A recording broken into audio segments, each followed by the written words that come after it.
ఓట్లు వేయకముందుకే వేసినా అని చెప్పుకుంటున్నారు ఏంటి? మేము రేవంత్ రెడ్డి ఎంపీగా గెలవాలని ప్రతి ఇంటింటికి పోయి పిచ్చి పడుకున్నట్టు అడుక్కున్నాం ఓట్లని. ఆయన ఫస్ట్ మేము ఎంపీగా ఈ ఉప్పల్లో గెలిపించాలంటే కాంగ్రెస్ అంటే నాకు అభిమానం. రాజశేఖర్ అన్న ప్రాణమే, ఇందిరాగాంధీ అన్న ప్రాణమే. ఆ అభిమానంతో గల్లీ తిరిగి ఇల్లు తిరిగి ఎంపీని గెలిపించే ముందు మనం ఉప్పల్ ఎంపీగా స్టార్టింగ్. ఆయన అప్పుడు ఎంపీ గెలకపోతే ఇప్పుడు ముఖ్యమంత్రి అయ్యాడు కాదు. కొండగల్లో ఎమ్మెల్యే గెలిచినా కూడా ఇప్పుడు ముఖ్యమంత్రి అయ్యాడు కాదు. అట్లా గెలిపించాం కదా.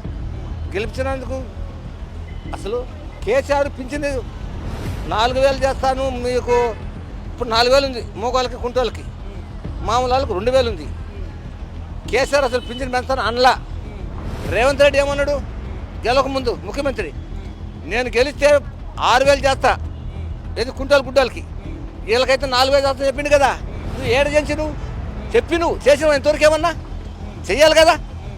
కేసీఆర్ ఏమన్నాడు పాపం, నేను గెలిస్తే ఒక్కసారి ఇలేను, కావాలంటే రికార్డు చూసుకో, సంవత్సరానికి 7 రూపాయలు పెడతా, మళ్ళీ 3 సంవత్సరాలు నా 5 నెలల్లో మీకు చేస్తాను చెప్పిండు. అదే కేసీఆర్ గెలిచింది మాకు ఈ పింఛన్ రాకుండా ఉన్నా చెప్పు. అంటారు చూడు, పరీక్ష పాలన ఉత్తర పని తీసుకొచ్చినట్టుగా ఆ సామెత అయిపోయింది.